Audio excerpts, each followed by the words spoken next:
नमस्कार। India speaks daily में आपका स्वागत है। इंडिया स्पीक्स डेली अर्थात no left no right, only Sanatan voice, और मैं हूं संदीप देव। हरियाणा के नूह में जो हुआ उस खबर के कारण मणिपुर को हम भूल तो नहीं गए। आज आपको मणिपुर में सुरक्षा बलों द्वारा मारे जा रहे मैतेई हिंदुओं, जी हाँ, मैतेई हिंदुओं पर खबर दूंगा, और कुकी को कैसे आसाम राइफल प्रोटेक्ट कर रही है उस पर विश्लेषण दूंगा। दूसरी खबर हमारी होगी सुप्रीम कोर्ट पर। सुप्रीम कोर्ट ने जिस तरह से इलाहाबाद हाई कोर्ट के सर्वे के फैसले को बरकरार रखा है, और खासकर जो मुस्लिम पक्ष है उसको chief justice of India Chandrachud ji ने जो एक करारा या तीखा कहूं प्रत्युत्तर दिया है, वो भी ध्यान देने योग्य है।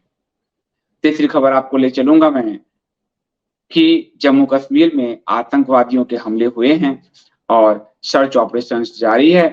कई हमारे जवानों का भी बलिदान हुआ है, ये खबर भी ले चलूंगा। और आखिर में नूह हरियाणा भी ले चलूंगा। तो आज मैं आपको छोटे छोटे ये विश्लेषण 3-4 देता हूं।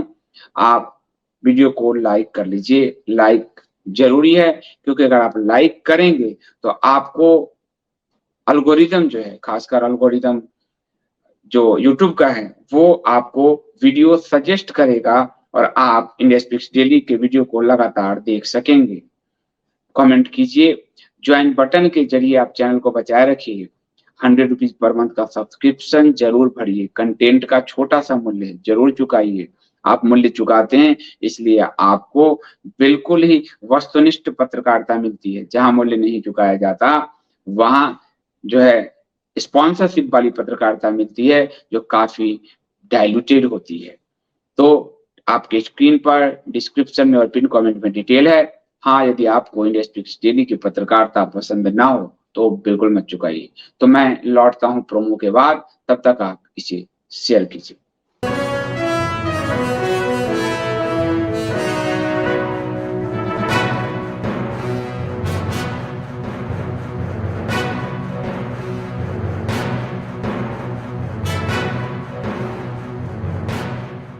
तो आइए सबसे पहली खबर हम मणिपुर की तरफ चलें।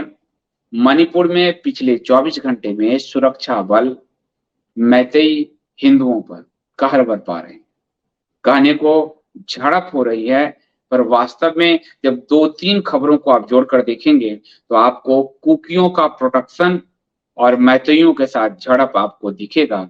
और मैतेई समुदाय ये आरोप शुरू से लगाता रहा है कि जो SOO शू था, जो 2008 में लागू हुआ था, उसे वर्तमान भारतीय जनता पार्टी की राज्य सरकार ने तो निरस्त किया, परंतु केंद्र अभी भी नहीं कर रहा। उससे कुकियों के हथियार नहीं छीने जा रहे। और आसाम राइफल पर यह आरोप है कि वो कुकियों को न सिर्फ सपोर्ट करता है बल्कि वो अंदर भी घुसाता है।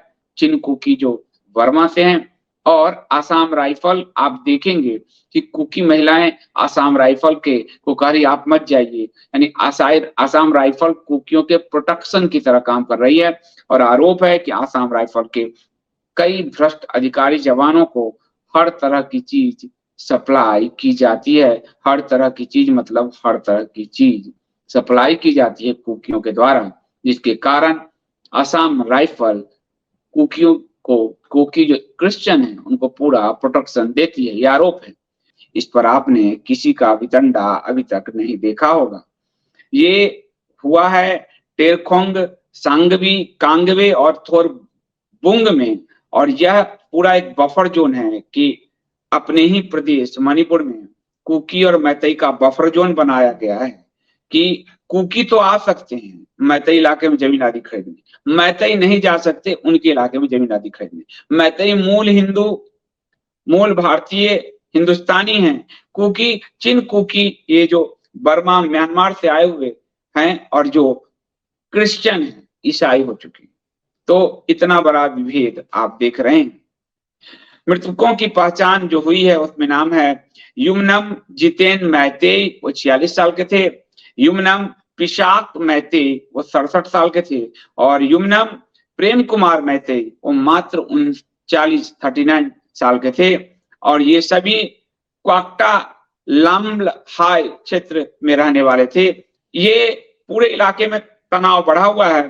थोरबंग एरिया में पहाड़ों से लगातार फायरिंग हो रही है और मोर्टार से भी हमला कुकी आदि कर रहे हैं। कई रास्ते जाम है और ये जो सुरक्षा बल का आरोप है वो ये है कि ये मैतेई इस बफर जोन को क्रॉस करके कुकी क्षेत्र में जाना चाहते थे, इसलिए ये मुठभेड़ में वो मारे गए। और आप जानते हैं सुरक्षा बलों के साथ आम मैतेई हिंदू क्या मुठभेड़ करेगा, पर मुठभेड़ की थ्योरी गढ़ी गई है और मीडिया को यही बताया गया है। 3 दिन पहले मैतेई महिलाओं मीरा पाइबीज जो है और सुरक्षा बल के बीच झड़प हो गई और तब जो है सुरक्षा बल ने महिलाओं को हटाने के स्मोक बॉम्ब और टीयर सेल छोड़े थे, हवाई फायरिंग की थी। ये भारत में डबल इंजन की तथाकथित हिंदूवादी सरकार में हिंदुओं का ही दमन किया जा रहा है और उनकी महिलाओं पर भी अटैक हो रहे हैं और टीयर गैस, स्मोक बॉम्ब आदि छोड़े जा रहे हैं। महिलाओं, उसके बाद महिलाएं जब पीछे हटी उसके बाद दोनों तरफ से गन फायरिंग हुई और जिसमें मैतेई हिंदू मरे। और सुरक्षा बलों का कहना है कि ये गन फाइट का नतीजा, उन्होंने गन चलाया, हमने चलाया और मैतेई मरे। और ये 3 अगस्त को आपको बड़ी घटना हुई थी जो है महिलाओं के साथ, और इम्फाल वेस्ट पर उसमें एक पुलिसकर्मी ऋषि की मौत भी हो गई थी। पहाड़ी इलाके से एक स्नाइपर ने गोली निशाना मारकर पुलिसकर्मियों के सिर में गोली मारी। पहाड़ी इलाके में कौन रहता है? कुकी। कुकियों ने स्नाइपर राइफल्स रखे हुए, उससे पुलिसकर्मी को मारा, जो मणिपुर का स्थानीय पुलिस है। 3 अगस्त को मणिपुर में 2 थानों पे हमला किया गया था और मोइरंग थाने पर 685 हथियार और लगभग 20,000 से ज्यादा कारतूस लूट लिए गए थे। लूटे गए हथियार में AK-47, INSAS rifle, handgun, mortar, carbine, hand grenade आदि है। यहां से लूटे गए हथियार कौन ले गए हैं अभी तक पता नहीं चला है, क्या डिटेल है अभी पता नहीं चला है। और अभी तक पुलिसकर्मी या सुरक्षा बलों से 4000 हथियार और 1 लाख से अधिक कारतूस लूटे जा चुके हैं पुलिस के विभिन्न थानों से और आर्मरी यूनिट से, और सिर्फ 1600 हथियार ही वापस हुए हैं, 4000 लूटे जा चुके हैं। इधर 3 मई से जो नई हिंसा, ये जो आप 3 मई से हिंसा आप देख ही रहे हो और 3 अगस्त हो चुका है, ये जो आपको बताया मैंने, तो 3 मई के बाद 3 जून, 3 जुलाई, 3 अगस्त, लगातार 3 महीने से हिंसा है। और इसमें आपको असम राइफल को एक वीडियो का आपको मैं कहूंगा स्क्रीनशॉट दिखा देगा, जिसमें कंपोंकी जिले से जब असम राइफल को वापस लिया जा रहा है तो कुकी महिलाओं ने जवानों के पैर पकड़ लिए कि आप हमें छोड़कर मत जाइए। आप सोच सकते हैं, असम राइफल पे पहले से मैतेइयों के आरोप हैं कि असम राइफल को सब कुछ परोसा जाता है और असम राइफल उनको प्रोटेक्ट करती है। किसको? कुकी को। कुकी कौन? क्रिश्चियन। और कहां से आए? जो म्यांमार के चिन कुकी, चिन प्रांत से आए हैं और वो रह कहां रहे? मणिपुर के पूरे पहाड़ी इलाके पे उनका कब्जा है। 90% पहाड़ी इलाकों पे कुकी नागाओं का सबसे ज्यादा कुकियों के कब्जा है, जहां वो बड़े पैमाने पर अफीम की खेती करते हैं। ठीक है, तो असम राइफल्स को दया आ गया कि पैर पकड़ लिए, तो आप बाद में असम राइफल को हटाने का आदेश निरस्त कर दिया गया उनके ऊपर के द्वारा। इधर कर्नाटक में भी मणिपुर हिंसा के विरोध में बड़ा प्रदर्शन हुआ है। मणिपुर में हिंदू जो मारे गए उसमें एकम सनातन भारत दल के कर्नाटक यूनिट ने भी बड़ा प्रदर्शन किया है और केंद्र सरकार के विरुद्ध बेंगलुरु में मोमबत्ती जलाकर प्रदर्शन किया गया है, बड़े पैमाने पर प्रदर्शन किया गया है। इसमें मणिपुर के जो है, मैं आपको अभी तक बता दूं कि मणिपुर के इस 90 दिन की हिंसा में 150 से ज्यादा लोग मारे जा चुके हैं, 1000 से ज्यादा लोग घायल हैं, 50,000 से ज्यादा, 60 से 65,000 लोग विस्थापित हो चुके हैं, 350 रिलीफ कैंप कैंप बनाए गए हैं। मैतेई हिंदुओं की आबादी 53% है, लेकिन उनके पास जमीन सिर्फ राज्य का 10% है। यहीं कुकी आदि की आबादी 40% है, लेकिन सारे पहाड़ों पर उनका कब्जा है। पहाड़ से वो नीचे आकर जमीन तो खरीद सकते हैं, पर जमीन वाले मैतेई ऊपर जाकर बस नहीं सकते, और इसीलिए हाई कोर्ट ने मैतेई को एसटी का दर्जा देने को कहा था, जिसके खिलाफ ये उतरे। और इस पर केंद्र ने भी कहा सभी पक्षों से बात करेंगे। सुप्रीम कोर्ट ने भी फटकार लगाई और इस तरह ये मामला पूरा बिगड़ा। मैतेई मूल हिंदू वनवासी हैं, जिनको ये अधिकार नहीं दिया जा रहा। साथ ही कुकी पहाड़ी इलाके में बड़े पैमाने पर अफीम की खेती करते हैं, जिसके कारण उनका पूरा काला साम्राज्य चलता है, और जिसके कारण माना जा रहा है कि ये पूरा जो एशिया का ईस्ट एशिया वाला पूरा रीजन है, उसमें सबसे बड़ा ड्रग का धंधा मणिपुर के उसी इलाके में हो रहा है। और ये आरोप है, और जिसके जरिए बड़े पैमाने पर नोट करेंसी का खेल हो रहा है, और इसके कारण कुकियों के पक्ष में देश के से लेकर विदेश तक माहौल बनाया जा रहा है। चर्च का भी इनको सपोर्ट है। तो यही नहीं, अभी म्यांमार बॉर्डर पर गो बैक मणिपुर पुलिस के लिए, जहां असम राइफल के लिए, यहीं से आप समझ जाएंगे कि कुकियों को कौन प्रोटेक्ट कर रहा है, कौन बचा रहा है। जहां एक तरफ वो असम राइफल के जवान के पैर पकड़ रहे हैं, मत जाइए, वहीं मणिपुर पुलिस को कह रहे हैं गो बैक। और आपको याद होगा कि मणिपुर पुलिस यानी मणिपुर की सरकार, डबल इंजन की सरकार, लेकिन वहां के मुख्यमंत्री जो है वीरेंद्र, वो मैतेई हैं, और उन्होंने सू को खत्म किया।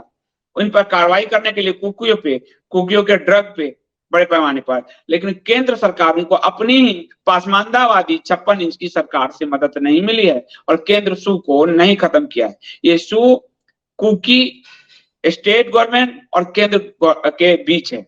इसलिए आप देखेंगे कि मणिपुर पुलिस का तो गो बैक के साथ कुकी विरोध कर रहे हैं, लेकिन केंद्र की सुरक्षा बल असम राइफल के कह रहे हैं आप रहिए, उसके पैर पकड़ रहे हैं। तो समझ में आएगा कि क्रिश्चियन कुकियों को बचा कौन रहा है, ये आप स्पष्ट हो जाएगा।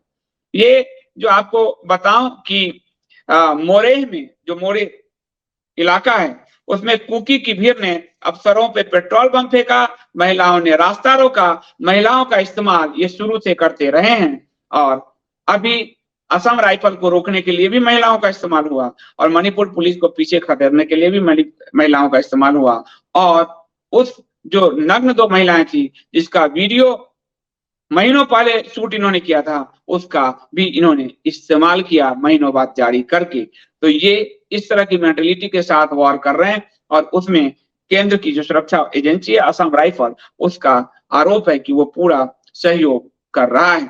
तो ये मणिपुर की स्थिति है। दूसरी खबर की ओर ले चलता हूं। कश्मीर में सेना के 3 जवानों का बलिदान हुआ है। कल शाम आतंकियों की फायरिंग में ये जवान घायल हुए थे। आर्मी का सर्च ऑपरेशन चल रहा है। ये खबर जम्मू कश्मीर के कुलगांव जिले की है, और ये घटना शुक्रवार यानी कल की है। 3 जवानों का बलिदान हो गया, मीडिया आपको बताएगी नहीं। क्यों? क्योंकि ये 56 इंच सरकार है। तो इनकाउंटर में 3 जवान पहले घायल हुए थे, उनको श्रीनगर के मिलिट्री हॉस्पिटल में भर्ती कराया गया, जहां उनकी मृत्यु हो गई, उनका बलिदान हो गया। आतंकवादी लगातार फायरिंग कर रहे हैं। कुलगांव के हलान जंगल में आतंकियों ने सेना के टेंट पर फायरिंग की थी। इसके बाद दोनों ओर से गोलीबारी हुई, जिसमें 3 जवान घायल हुए। हमले के बाद आतंकी हथियार लेकर भाग गए।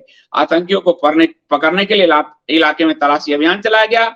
बाद में अस्पताल में 3 जवानों ने दम तोड़ दिया। सेना के अधिकारियों का कहना है कि आतंकियों को पकड़ने के लिए पूरे इलाके की घेराबंदी कर सर्च ऑपरेशन चलाया जा रहा है। हमला पीर पंजाल रेंज से घुसपैठ करके आए 3 आतंकियों ने किया था।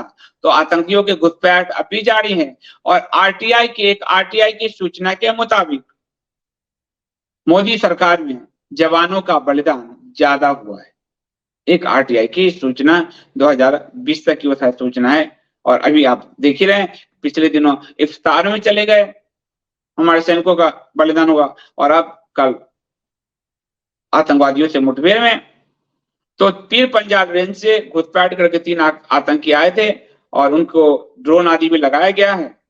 आपको ध्यान होगा कि इसी 5 मई को जम्मू कश्मीर के राजौरी में 5 मई को आतंकियों के साथ मुठभेड़ में 5 जवान बलिदान हो गए थे। 5 मई 2023 को कांडी की जंगलों में आतंकवादियों के छिपे होने की सूचना पर सर्च ऑपरेशन शुरू किया गया। इस दौरान सुरक्षा बल और आतंकियों के बीच फायरिंग हुई, जिसमें 5 जवान बलिदान हुए थे। और राजौरी के एनकाउंटर के बाद अब ये 3 जवान हमारे कुलगाम में जो है बलिदान हुए हैं। तो ये कश्मीर की खबर है। अगली खबर मैं आपको ले चलता हूं ज्ञानवापी तीर्थ क्षेत्र पर। ज्ञानवापी का भारतीय पुरातत्व विभाग की ओर से सर्वे जारी रहेगा। मुस्लिम पक्ष की याचिका पर शुक्रवार को सुनवाई हुई। सुप्रीम कोर्ट ने साफ साफ कहा, हम हाई कोर्ट के आदेश में दखल क्यों दें। साथ ही मुस्लिम पक्ष से पूछा कि एएसआई सर्वे पर इतराज आपको क्यों है, आप क्यों नहीं चाहते कि एएसआई का सर्वे हो। Chief justice of India DY Chandrachud ने एक बहुत ही गंभीर टिप्पणी की, और टिप्पणी मैं आपको अंग्रेजी में पढ़ देता हूं तो आप समझ पाएंगे, और आप समझ पाएंगे कि जो मुस्लिम पक्ष लगातार चीजों को लटकाना चाहता है उस पर क्या शानदार जवाब उन्होंने दिया है। उन्होंने बिग ऑब्जर्वेशन, ये लॉ टुडे का है, big observation by CJI DY Chandrachud in the Gyanvapi hearing. CJI says, even in the Ayodhya case, we gave the judgment after ASI survey was done. Chief justice of India Chandrachud ji ने कहा कि यहां तक कि Ayodhya case में भी हमारा जो जजमेंट आया था, और आपको ध्यान होगा अयोध्या के बेंच में डीवाई चंद्रचूड़ भी शामिल थे, जिन्होंने अयोध्या पर रामलला के स्थान पर मंदिर बनाने का जो फैसला दिया उसमें जज में, न्यायाधीश में डीवाई चंद्रचूड़ भी थे। उन्होंने कहा कि अयोध्या के केस में भी हमने जजमेंट एएसआई के सर्वे के बाद ही दिया था।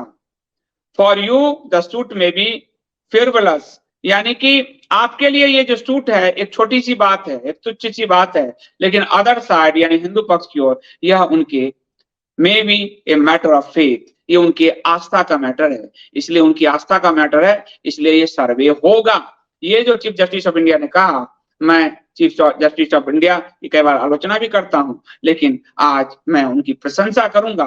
उन्होंने बिल्कुल सही कहा, हिंदू पक्ष के लिए ये आस्था का मुद्दा है और मुस्लिम पक्ष सिर्फ इसे लटकाए रखना चाहता है, इसलिए वो सर्वे से भाग रहा है। सर्वे में यही भी कहा गया बहस में कि हो सकता है औरंगजेब जमाने का आपका मस्जिद मिल जाए, आप सर्वे से क्यों भाग रहे हो। लेकिन वो तो झूठे हैं, तो सर्वे से भागेंगे। वो जानते हैं कि औरंगजेब ने मंदिर तोड़कर मस्जिद बनाया था। कोर्ट ने कहा कि सर्वे गैर आक्रामक तरीके से होगा। एएसआई ने स्पष्ट कर दिया है कि पूरा सर्वेक्षण बिना किसी खुदाई और संरचना को बिना कोई नुकसान पहुंचाए पूरा किया जाएगा। सुप्रीम कोर्ट ने सुझाव दिया है कि सर्वे होने दीजिए, रिपोर्ट को आप बंद लिफाफे में जमा करा दीजिए जो एएसआई होगा, लेकिन सर्वे होने दीजिए, सर्वे आवश्यक है। इस पर हिंदू पक्ष के वकील विष्णु शंकर जैन ने कहा कि सीजेआई, मीडिया से कहा, सीजेआई के आदेश से सर्वे चलता रहेगा, बिल्डिंग को कोई नुकसान नहीं होगा। सर्वे से किसी की पूर्व धारणा पक्ष में या फिर मुस्लिम पक्ष के खिलाफ जाएगा, ऐसा विचार नहीं करना चाहिए। चीफ जस्टिस ऑफ इंडिया ने कहा कि आप ऐसा क्यों सोचते हैं कि वहां मंदिर ही मिलेगा, आपकी मस्जिद भी मिल सकते हैं भाई, इनडायरेक्टली यही कहा। तो आप सर्वे होने दीजिए, आप सर्वे से क्यों भाग रहे हो, सबूत आप साथ से निकलेगा तो आप उससे क्यों भाग रहे हो। तो एएसआई ये भी रिपोर्ट दे सकता है कि औरंगजेब के समय या उससे पहले बना भवन है, तो इससे क्यों भाग रहे हो। तो ये तो जानते हैं झूठ तो भागता है, झूठ तो आपको कानूनी मामलों में मिल जाता है। उधर मुस्लिम पक्ष ने सुप्रीम कोर्ट में के इस निर्णय के बाद कहा कि हम भी सहयोग करेंगे। अंजुमन इंतजामिया मस्जिद कमेटी के संयुक्त सचिव ने कहा कि सुप्रीम कोर्ट के फैसले का हम सम्मान करते हैं और सर्वे में सहयोग कहेंगे जो है। और आज सर्वे अब शुरू हो चुका है। इलाहाबाद हाई कोर्ट से इजाजत मिलने के बाद, यानी कि गुरुवार सुबह 8 बजे से ज्ञानवापी में एएसआई की टीम ने सर्वे शुरू कर दिया था। 4 घंटे बाद यानी 12 बजे जुम्मे की नमाज के लिए सर्वे को रोका गया। दोपहर 3 बजे से सर्वे फिर शुरू हुआ और इस बार एएसआई की टीम में 61 सदस्य हैं, यानी पिछली बार की तुलना में 40 सदस्य ज्यादा, यानी बड़ी संख्या में सदस्य लगाए गए। सर्वे के लिए ज्ञानव्यापी परिसर को 4 ब्लॉक में बांटा गया है। चारों तरफ कैमरे लगाए गए हैं, वीडियोग्राफी की जा रही है। ज्ञानव्यापी की पश्चिमी दीवार पर सबसे ज्यादा फोकस है, क्योंकि वहां पर आपको मंदिर के अवशेष मिले। दीवार की बारीक स्कैनिंग की जा रही है, कलाकृतियों को देखा जा रहा है। एएसआई के साथ हिंदू पक्ष भी अंदर गया है, मुस्लिम पक्ष जो है वो भी जा सकता है। और जुमे जो शुक्रवार को जुम्मा का इनका पत्थरवार था, दिन था, वो दिन हाई अलर्ट था, बड़ी संख्या में फोर्स तैनात करना पड़ा था। तो ये आपको बताऊं कि 21 जुलाई को वाराणसी के स्थानीय कोर्ट ने एएसआई को सर्वे करके 4 अगस्त को रिपोर्ट सौंपने के लिए कहा था। 21 के बाद 24 जुलाई को सुबह 7 बजे सर्वे शुरू हुआ। मुस्लिम पक्ष सर्वे रोकने के लिए सुप्रीम कोर्ट पहुंचा। सुप्रीम कोर्ट ने 26 जुलाई की शाम तक के लिए सर्वे पर रोक लगाकर कहा था हाई कोर्ट जाइए। 25, 26, 27 जुलाई को मुस्लिम पक्ष की याचिका पर हाईकोर्ट में सुनवाई हुई। 27 जुलाई को कोर्ट ने आदेश सुरक्षित रख लिया और 3 अगस्त को आदेश देने की बात कही। 3 अगस्त को हाईकोर्ट के जस्टिस प्रीत्यंकर दिवाकर ने अंजुमन इंतजामिया मस्जिद कमेटी की याचिका खारिज की। कोर्ट ने कहा न्याय के हित में सर्वे जरूरी है। मुझे इस तर्क में कोई दम नहीं आता कि बिना दीवार खोदे एएसआई नतीजे पर नहीं पहुंच सकता। 3 अगस्त को इस आदेश के विरुद्ध फिर मुस्लिम पक्ष सुप्रीम कोर्ट चला गया।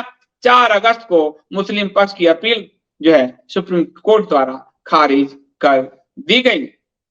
तो ये और इस सर्वे में जो है अपर जिला मजिस्ट्रेट ने हिंदू पक्ष के 7 और मुस्लिम पक्ष के 9 लोगों को टीम में अपने अंदर ले जाने की अनुमति दी है। अब 9 किस आधार पर दी है पता नहीं, हिंदू को 7 और मुसलमानों को 9। इसमें हिंदू पक्ष में रेखा पाठक, सीता साहू, लक्ष्मी देवी, सोहन लाल आर्य, अनुपम द्विवेदी, सुभाष नंदन चतुर्वेदी विक्रम व्यास परिसर में अंदर जा चुके हैं, देख चुके हैं। वहीं मुस्लिम पक्ष से कई सारे मौलाना आदि वहां पहुंचे जो है। तो उनको बुलाया गया था, लेकिन पहले दिन ये सर्वे में नहीं पहुंचे, शायद अपना विरोध जताना चाहते हो। तो ये सर्वे शुरू हो चुका है और इसमें एएसआई खुदाई नहीं करेगी, जीपीआर तकनीक का इस्तेमाल करेगी।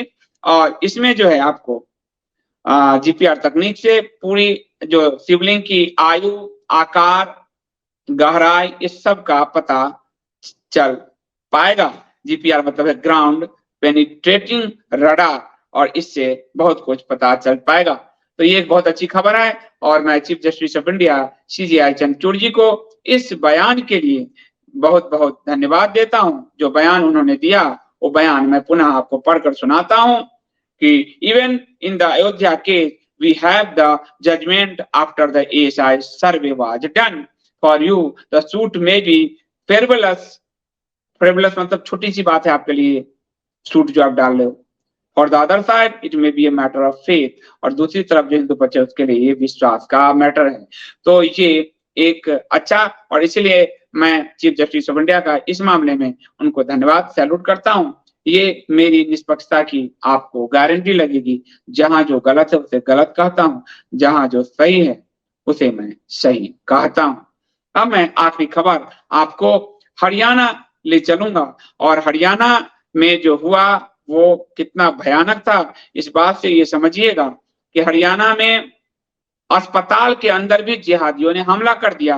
हिंदू जो अपना इलाज करा रहे थे अस्पताल के अंदर भी जिहादियों ने हमला कर दिया और धर्म पूछकर लोगों को मारा पीटा। 3 साल के बच्चे को भी पता चला कि ये हिंदू है तो उसे पीटा गया। और इसमें आपको दंगाई अस्पताल के बाहर खड़ी डॉक्टर की कार में भी दंगाइयों ने यानी मलेच्छों ने तोड़फोड़ की। उसके बाद वहां के CCTV कैमरे को मलेच्छों ने तोड़ दिया। 50 से अधिक मलेच्छ कट्टरपंथी अस्पताल में घुस गए। वहां जो है मलेच्छ स्वास्थ्य कर्मियों को एक तरफ किया और हिंदू मरीज स्वास्थ्य कर्मी को एक तरफ करके, डॉक्टर को एक तरफ करके उनके साथ मारपीट की। इन मलेच्छ जिहादियों ने डॉक्टर की 3 साल की बच्ची को भी नहीं छोड़ा। 3 साल, मात्र 3 साल की बच्ची, उसे डंडे से पीटा। एक गर्भवती महिला के हाथ पैर पर डंडे से हमला किया क्योंकि वो हिंदू थी। उसे धक्का देकर गिरा दिया। फिर अस्पताल की छत पर चढ़कर पुलिस कर्मियों पे पत्थर भी बरसाए। और ये जो है वहां के CCTV में कैद हो गई है। पुलिस ने फुटेज के आधार पर ही नासिर और अंजुम को गिरफ्तार किया। नासिर और अंजुम किस मलिच्य संप्रदाय से आते हैं आपको बताने की आवश्यकता नहीं है, अन्य की पहचान की जा रही है। तो ये हरियाणा की जो घटना है वो सोची समझी अस्पताल तक जो हमला कर रहे हैं वो आप समझ सकते हैं कि कितने क्रूर और कितना सोच समझ के प्लान करके आएंगे। हरियाणा के गृह मंत्री अनिल विज ने साफ कहा इस बात की जो इतने दिनों से इंडेक्स कह रहा है, पूरा दंगा प्लान बनाकर अंजाम दिया गया पूरे दंगे को, और इसलिए जो है ये इस तरह की क्षति देखने को आई है। तो आप हरियाणा की खबर को ना भूलें। अभी आज एक पुरुष का वीडियो वायरल हुआ जो मैं कंटेंट फॉर चेंज में आपको इंटरनल सिक्योरिटी यानी आंतरिक सुरक्षा में दे चुका हूं। वो युवक कह रहा है कि महिलाओं के साथ दुष्कर्म तक हुए हैं और ये जानकारी नहीं दी जा रही। काफी सारी महिलाएं गायब हैं, मिल नहीं रही हैं, उनकी केवल कपड़े मिले हैं। ये स्थिति है, बहुत भयावह मंजर था। इसकी सूचना एक वीडियो वायरल है, एक आंखों देखा एक व्यक्ति जो है वो दे रहा है।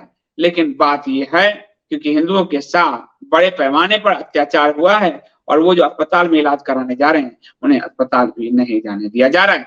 तो अभी के लिए इतना ही। आप सबको बहुत बहुत धन्यवाद। आज आप सबसे अनुरोध है कि आज एकम सनातन भारत दल के सारे प्रदेश अध्यक्षों का जो चुनाव हुआ अभी उसका रिजल्ट घोषित किया जाएगा शाम 5 से 8 बजे, और ये होगा आपको एकम सनातन भारत दल के ऑफिशियल यूट्यूब चैनल पे। इसलिए आप लोग ऑफिशियल यूट्यूब चैनल को सब्सक्राइब कर लीजिए। मैं मिंटू झा से कहूंगा कि वो डिस्क्रिप्शन में ईएसवी के ऑफिशियल चैनल को जो है आप डिस्क्रिप्शन में जगह दे दीजिए। मैंने इंडिया स्पीक्स डेली के कम्युनिटी यूट्यूब कम्युनिटी पेज पर भी इसका लिंक शेयर किया है। आप उस लिंक से खोलकर इस चैनल को सब्सक्राइब कर लीजिए क्योंकि पार्टी की सारी ऑफिशियल सूचना आपको यहाँ दी जा रही है। और आज आप भाग लीजिए चुनाव की प्रक्रिया में। छोटी सी पार्टी है जिसने चुनाव की प्रक्रिया के जरिए अपने राज्य के अध्यक्षों का चुनाव किया है। अन्य पार्टियों में तो नियुक्ति होती है, मैंने चुनावी प्रक्रिया से लोकतंत्र को पूरी तरह से जीवित रखने का प्रयास किया है और यही हम सबका प्रयास है। तो आइए शाम 5 से 8 बजे जुड़े एकम सनातन भारत दल के ऑफिशियल यूट्यूब चैनल से। तब तक के लिए मुझे अनुमति दीजिए। जय सिया राम।